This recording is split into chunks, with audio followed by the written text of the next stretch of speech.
హల్లెలూయా. దేవునికి మహిమ కలుగునుగాక.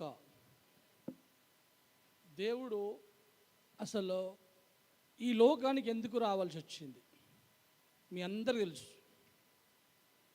వచ్చింది ఆయన ఉద్దేశం ఏంటంటే పాపులను పవిత్రులు చేయుటకు, రక్షించుటకు, నశించిపోయిన వారిని వెతికి రక్షించుటకు వచ్చిందనే మాటలు మీరు ప్రతిసారి నాకంటే ఇక్కడ కూర్చున్న వాళ్ళు గొప్పవాళ్ళు, యోగ్యులు ఉన్నారు, బైబిల్ జ్ఞానవంతులు ఉన్నారు. ఆయన పాపుల కోసం వచ్చిండు, అంతే. పాపము నుంచి విమోచించుకొచ్చిండు.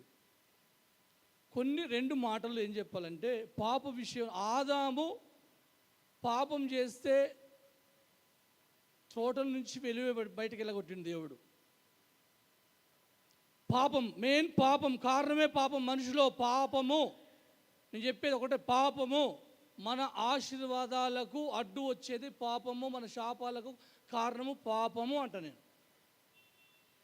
నోహ దినంలో జలప్రలయం వచ్చిందంటే పాపమే.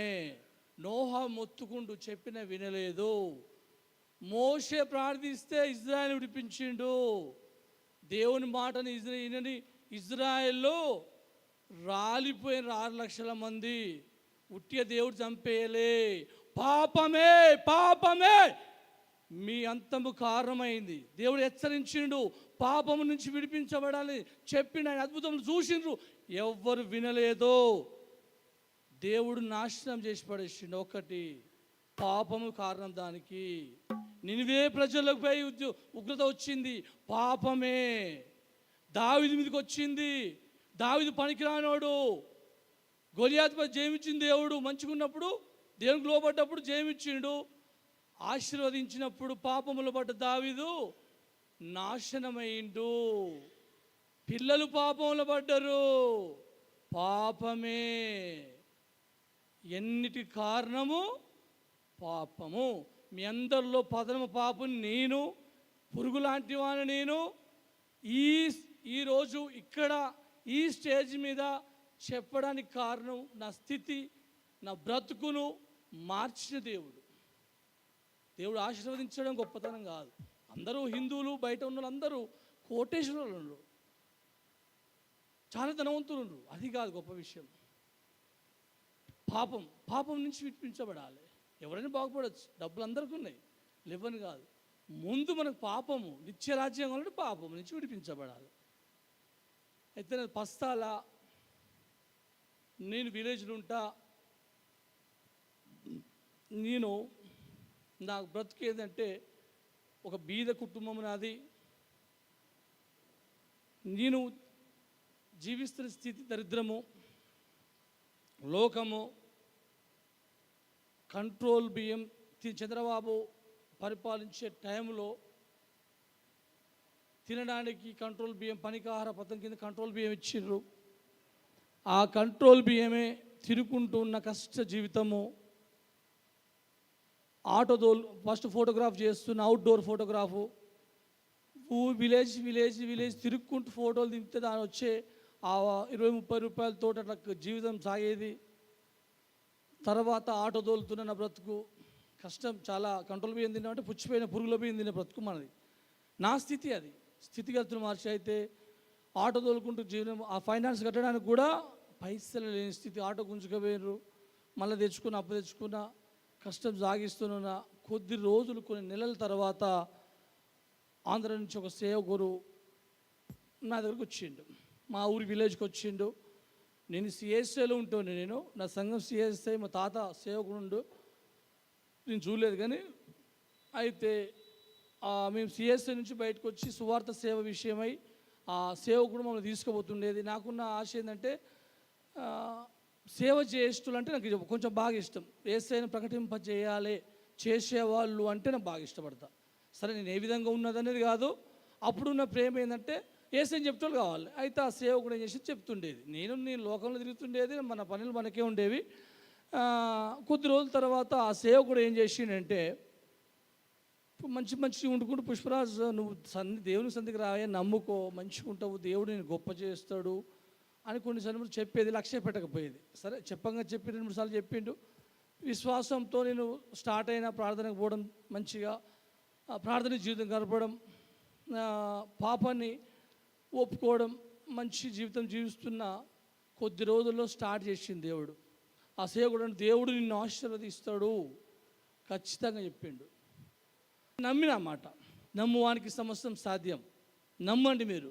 నేను నమ్మిన దేవుడు నన్ను తీరుస్తాడని నమ్మిన అక్కడ స్టార్ట్ అయింది నాది. మా ప్లేస్లో ఎయిర్టెల్ టవర్ వేసారు. అది నాకు ప్లేసు నాది కాదు, అది మా పాలోళ్ళది. కానీ కొనడానికి ఆ ప్లేస్ వాళ్ళకి తెలియదు. నేను కొన్న ప్లేసు కొనడానికి డబ్బులు లేవు, అప్పు తెచ్చుకున్నా. అప్పుడే కొన్న కొద్ది రోజులకే టవర్ మా ప్లేస్లో వేసారు. దానికి రెంట్ స్టార్ట్ అయింది. రెంట్ స్టార్ట్ అయినాక తర్వాత మంచిగా రెగ్యులర్గా దేవుని ప్రార్థన పోవడం, సువార్త పోవడం, నమ్మకంగా వెళ్ళిపోతున్నా. తర్వాత ఆ 4 మండలాల ఏరియాలో టెక్నీషియన్ 17 టవర్స్ మెయింటైన్ చేయాలి. ఆ మెయింటైన్ చేయాలంటే 5 మంది ఆ టెక్నీషియన్స్ మెయింటైన్ చేయడానికి ఇబ్బంది పడుతున్నారు, వెళ్ళిపోతున్నారు. ఆ టెక్నీషియన్స్ అయినా డిప్లొమా, ఐటీఐ మాత్రం సర్టిఫికెట్ ఉన్న వాళ్ళు మాత్రమే చేయాలి. అయితే ఎవరు వచ్చినా వెళ్ళిపోతున్నారు. నేను కొంచెం దేవుడిచ్చిన జ్ఞానముతో, ఎందుకో నాకు తెలియదు, నేను దాంట్లో కొంచెం ఎక్స్పీరియన్స్ తోటి చూస్తున్న సొంత జ్ఞానంతో నేను చేయడం చూడంటే 2 జనరేటర్స్ అయితే సీజ్ అయినాయని వాళ్ళు సూపర్వైజర్ సర్టిఫైడ్ చేస్తే నేను సీజ్ కాలేమని రుజువు చేసి మెకానిజం చేసి చూపించిన. నాకు 8th క్లాస్ డిస్కంటిన్యూ, నేను ఐటీఐ కాదు, డిప్లొమా కాదు.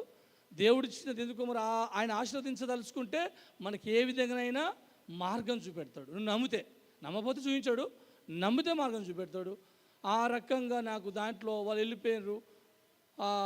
ఒక ఎయిర్టెల్ టవర్, భారతీ ఎయిర్టెల్ అంటే పెద్దది సంస్థ.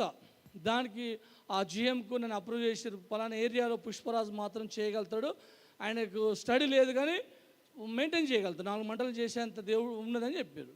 నన్ను నైట్ 1 గంటకు ఫోన్ చేసి జిఎం డైరెక్ట్ మా ఏరియాకి వచ్చి నన్ను పిలుచుకొని, నేను యథార్థంగా చెప్పిన, నేను చదువైతే లేదయ్యా, నేను కష్టపడి పని చేయగలుగుతా, నేనైతే చదువైతే లేదని చెప్పేసిన. ఏంటంటే అంత డైరెక్ట్ చెప్తున్నావు చెప్పిండు. అవునా ఏమో నాకేంటంటే నాకు ఏదైతే లేదో చదువు మాత్రం లేదని చెప్పిన. ఏమంటే ఏం చేసిండు, నువ్వు ఓకే జాయిన్ కానాడు. వాళ్ళే సొంత డబ్బులు పెట్టుకొని నాకు ఐటీఐ ఆ సర్టిఫికేట్ వాళ్ళే ప్లాన్ చేసుకొని గన్నవరం ట్రైనింగ్ పంపించారు. గన్నవరం ట్రైనింగ్ అంటే 400 మందిలో నేను ఒక వ్యక్తిని. ఆ వ్యక్తి మళ్ళీ నాకు పక్కన అందరు అక్కడ పెద్ద పెద్దోళ్ళు, చదువులు ఉన్న వ్యక్తులు, నేను దాంట్లో మొద్దును చదువురాని వ్యక్తిని. డిప్లొమా చేసే వ్యక్తికి 30 మార్కులు వస్తే నాకు 30 మార్కులు వచ్చేది. వాళ్ళతో పాటు నేను 15 రోజులు ట్రైనింగ్ పొందిన. 15 రోజులు ఫస్ట్ వచ్చి 15 రోజులు ఎగ్జామ్ ప్రతి దాంట్లో ఫస్ట్ వచ్చిన. అందరికేమో 400 మందికేమో ఒకే హాల్లో భోజనాలు ఏర్పాటు చేసేది. నాకు మాత్రం ప్రత్యేకించి సాయంత్రం అయిందంటే హోటల్, మంచి హోటల్ తీసుకుపోయి సూపర్వైజర్తో పంపించి, అంటే దేవుని నమ్మితే నాకు ఇచ్చింది అది. అందరితో పోలేని దేవుడు ప్రత్యేకించి నాకు భోజనం 15 రోజులు మంచిగా. ఆ రకంగా మంచి వృద్ధి చేసిండు. కోట్లు స్టార్ట్ చేసిండు దేవుడిగా, మంచిగా ఇచ్చిండు. ఒక 15 ఎకరాలు 14 ఎకరాలు ఉన్న ఒక్కొక్కటి ఇప్పుడు అమ్మితే చాలా పైసలు, లక్షల్లో కోట్లలో వచ్చే పైసలు దేవుడు ఇచ్చిండు. మంచిగా ఉన్నా. ఇక్కడ ఏమైంది, దేవుని నమ్మినప్పుడు ఐశ్వర్యం వచ్చింది, అంతస్తులు ఇచ్చిండు. పెంటలో ఉన్నోన్ని, పురుగులో ఉన్నటువంటి పనికిరాని వాడిని మంచి స్థితి ఇచ్చిండు. ఇచ్చిన తర్వాత నేనేం చేసినా, నాకు కళ్ళకు పొరలు వచ్చేసినాయి, గర్వం స్టార్ట్ అయిపోయింది, పాపంలో దునికి పడేసిన. అప్పుడు స్టార్ట్ అయింది నా బ్రతుకు. మళ్ళా దేవుడు మొత్తుతూనే ఉండు, పాపం వెంబడిస్తూనే ఉంది. చిన్న పాము పెద్దగా కాకుంటుంటుందా, ఆ చిన్న పాపము నాలో పెద్దదైపోయింది. 10-13 సంవత్సరాలు ఆ పాపంలో దొరుకుతున్న పిల్లలు దారి తప్పినరు. నాకు సమస్యలు స్టార్ట్ అయినాయి, ఆ ఇరుకులు ఇబ్బందులు స్టార్ట్ అయినాయి. నాకు అర్థమైపోతుంది, నా మనసాక్షి పనిచేస్తుంది. అరే బాబు, నువ్వు పాపములో పడ్డావు, నిన్ను వదిలిపెట్టదు అని అంటేనే ఉండేది. మంచిగా రోజు 5 బీర్లు తాగుతుండేది, జల్సాలనికి డబ్బులు బాగున్నాయి, విచ్చలవిడితనం చేస్తున్న సేవకులు ఇక్కడికి వచ్చే చేయరాదన్న కూడా అంటుండేది. వచ్చేది నా దగ్గరికి ఈ మోహన్ బ్రదర్ కూడా, బ్రదర్ నువ్వు చాలా దేవుడు గొప్ప చేసిండు, నువ్వు మళ్ళీ ఏంది లోకంలో పడ్డావు అని అంటుండేది. మాట లక్ష్య పెట్టలే. ఒకరోజు స్టార్ట్ అయింది. చివరికి నా మనసుకు తట్టింది. అవును కదా, ఈ పాపమే కదా నన్ను కారణం చేసింది. అప్పుడు దుఃఖపడడం స్టార్ట్ చేసిన. అయ్యా, నేను పాపంలో ఈ ఊబిలో పడ్డానయ్యా, నన్ను విడిపించయ్యా, నేను జీవించలేయా అని ఒక మనసులో మాత్రం నిరీక్షణ కలిగి ఉన్న ఒకరోజు దేవుడు నా ఫ్రెండ్స్తో కూర్చు తాగుతున్నప్పుడు, నేను నేను డిఎస్పీలతో కూడా స్కేల్తో కూడా తాగిన రోజులు ఉన్నాయి. మంచి ఆ స్టేజ్కి దేవుడు తీసుకుపోయిన అట్లా కూర్చొని తాగిన. కానీ చివరికి అది మహాభయంకరమైన ఊబి. ఆ పాపము విడిచిపెట్టదు, ఆ పాపము చంపేస్తుంది, ఆ పాపం దరిద్రానికి కారణము, ఆ పాపము నరకము, ఆ పాపము చీకటిలో నడిపిస్తుంది. అర్థమైపోయింది. అయ్యా, నన్ను విడిపించువాడు ఎవరు లేరయ్యా, నీ ఎదురుని పాపం మనసులో అనుకుంటున్నా. కానీ నేను మందిరానికి పోతుండేది, కానీ బైబుల్ చదవకపోయేది, ప్రార్థన మాత్రం చేయకపోయేది. ఎందుకంటే అప్పుడు పాపములు ఉన్నా. నాకు వేషధారణ జీవితం అంటే ఇష్టం ఉండదు. మీరు బైబుల్ చదవచ్చు, ప్రార్థన చేస్తారు, పరిశుద్ధత ఉండదు, మీకు స్వస్థతలు కలగాయి, మీకు అద్భుతాలు చూడరు. నేను మాత్రం నా మనసులో ఒకటే దేవునన్నా, అయ్యా నన్ను ఉంచితే నువ్వు పరిశుద్ధంగా నుంచు, పవిత్రంగా నుంచు, కానీ వేషధారణ జీవితం మాత్రం వద్దు నా మనసులో నిశ్చయించుకున్నా. అదే నిర్ణయంతో ఉన్నా. ప్రార్థన నా మనసులో అనుకుంటున్నా, దేవుడు ఒక రోజు నాకు విరుస్తాడు. నా ఫ్రెండ్స్తో తాగుతున్నప్పుడు అనేది, అరే ఇది తాగుతున్నేంద్ర భయ్, మానుకోరబాయ్ అనేది, నువ్వు మానేంద్ర భయ్, నువ్వు తాగలేకపోతే వాడు ఒక్కడు తాగితే నేను నాలుగు తాగేది. వస్తున్నప్పుడు చెప్తుండేది, ఒకరోజు ఈ బల్బు దేవుడు విరుస్తారా బాబు, ఈ తాగుడు ఈ లోకం మొత్తం నాకు దూరం చేసే రోజులు దగ్గరికి వస్తున్నాయని నమ్మకం కలిగి ఉన్నా. యోహాన్ బ్రదర్ మా ఇంటికి వస్తుండేది, పాస్టర్లు వస్తుండేది. ఏం బ్రదర్ అంటే, అన్న దేవుడు ఒకరోజు విరుస్తాడు, ఒకరోజు విరుసుని గాక అంటే ఆయన ఆమెననేది. ఆ ఆశతోని ఉన్న. చివరికి ఏం చేసిండు దేవుడు, స్టార్ట్ చేసిండు. ఒక మీటింగ్ని బయలుదేరి దీవనాయ్ గారు అని గుంటూరు నగరకల్లు ప్రాంతంలో సభ ఏర్పాటు చేసిండ్రు. లాస్ట్ రోజు నాకు మీటింగ్ పెట్టాలని కొంచెం ఆశ ఉండే, ఎవరితో సేవకులతో రాలని పెట్టాలని ఆశ ఉండే. ఆ ఆశ ఉండే కానీ నేను పోలేకపోతున్నా, నాలో లేదు. చివరికి ఒక Anil brother brandy brother please brother ఒక లాస్ట్ రోజు బాగుంటుంది అన్నాడు. సర్లే, దేవుడి ట్రాక్టర్, నాకు ట్రాక్టర్ ఉంది, అన్ని రకాల కారు ఉంది, అన్నీ ఉన్నాయి, సర్లే పోదాంలే అని పోయినా. ఆ సేవకుడు ఇంటర్నేషనల్ పాస్టర్ అయినా ఎవరో తెలియదు, నేనెవరో తెలియదు ఆయనకు. కాకపోతే ఏంటంటే మా సేవకుడితో మాట్లాడుతుండు, నాతో పక్కన బ్రదర్ మాట్లాడుతున్నాడు, కానీ నాతోనే అనేది మాట్లాడతలేడు. నేను అనుకున్న వీళ్ళు పక్కన వాళ్ళు భయపడుతున్నారు, ఎందుకంటే కొంచెం నేను మంచి కోపంగా ఉండని, మనకు కొంచెం మనతో జాగ్రత్తగా ఉండాలి. అయితే వాళ్ళు భయపడతారు, మాతో మాట్లాడుతున్నాయి కదా, ఈ సేవకులు మాట్లాడుతుంది అనుకుని వాళ్ళు భయపడుతున్నారు. కానీ నేను అనుకోవట్లే, ఏమనుకున్నంటే నేను పాపిని కదా, అందుకనేమో నాతో మాట్లాడతారే అనుకున్నా. అది దేవుడు ఆలకించిండు, మనసులో అనుకుని వెళ్ళిపోయినా. ఇట్లనే సభలో కూర్చున్నా. మంచోళ్ళు ముందు కూర్చుంటారు, మన పాపలం కదా అని వెనక కూర్చున్నా. ఆయన ఎవరో తెలియదు, నేనెవరో తెలియదు, డైరెక్ట్ పేరు పెట్టి పిలిచిండు, పుష్పరాజన్న అటు ఇటు చూస్తున్నావు అని అంతే. అది నాకు గుచ్చుకుంది. అంటే పుష్పరాజు అంటే ఒక్కడే ఉన్నాడా, నేను ఒక్కడనే, పుష్పరాజు అనే పేర్లు ఎక్కువ ఉండయి. ఆ ప్రాంతంలో నేనే పుష్పరాజును. అర్ధగంట సేపు దుఃఖంతో ఖర్చు దడిచిపోయిందని ఏడ్చిన. ఆ రోజు కడగబడ్డా నేను, తెలుసా అండి, దేవుడు నన్ను కడిగేసిన. ఆ రోజు నుంచి నా మనసు చాలా తేటగా అయిపోయింది. మంచి మార్గంలో దేవుడు నన్ను నడిపించిండు, విరిచిండు. నేను ఏ విధంగా జీవించాలనుకున్నో ఆ విధంగా నన్ను ఇప్పుడు ప్రశాంతమైన జీవితం నాకు ఇచ్చిండు. కుటుంబం నెమ్మది, పిల్లలు నెమ్మది. నేను పాపంలో ఉన్నంతసేపు దావీదుకి ఏ విధంగా పిల్లలు మరణించారు పాపం చేయబట్టి, నేను నా పాపం పిల్లల మీదకి పోయింది. పిల్లలు నాకు మాట వినకపోయి తయారైపోయారు, చదువులు తప్పిండు పెద్దోడు. ఆ రకంగా ఉండేది. పాపం అండి కారణం. నేను ఎంతోమంది చెప్తారు ఆశీర్వాదం. యిర్మీయా గ్రంథంలో ఒక మాట ఉంది, ఏముంటుందంటే, నీకు మేలు కలగకపోవడం నీ పాపమే కారణం అంటాడు. పాపం గురించి పశ్చాత్తాపపడు చాలండి. దావీదు పశ్చాత్తాపడ్డాడు. ఎందుకు పాపం చేయబట్టి పశ్చాత్తాపడు? ఆయనకు ఎవరు హెచ్చరించిండ్రు? నాతాను ప్రవక్త హెచ్చరించిండు. పాపం నుంచి పశ్చాత్తాపం ఏడ్చిండు. చివరికి తిరిగి రాజ్యం ఇచ్చిండు, సమాధానం ఇచ్చిండు, సంతోషం ఇచ్చిండు, స్థితి ఇచ్చిండు. పాపం ఉన్నంతసేపు గుట్టల పాలు, చెట్ల పాలు, పిల్లలు పాపంలో పడిపోయినరు, రాజ్యం కూలిపోయింది. ఆయన స్థితి ఘోరమైన స్థితికి వచ్చింది. పాపము కారణం అండి. నా దేవుడు నన్ను నిజంగా చెప్తున్నాడు, బ్రతుకు మార్చేట దేవుడు. ఇక్కడ ఎంతమంది ఏ విధంగా వస్తున్నారు కానీ ఆశీర్వాదాల కోసం రోగాలతో, బాధలతో, ఇరుకులతో దేవుడు యేసయ్య దగ్గర నమ్మితే కష్టాలే వస్తాయండి. ఎందుకంటే దేవుడు నమ్మితే కష్టాలు పోతాయండి. కష్టాల్లో, ఇరుకుల్లో, ఇబ్బందుల్లో విడుదలిచ్చే దేవుడు ఆయన.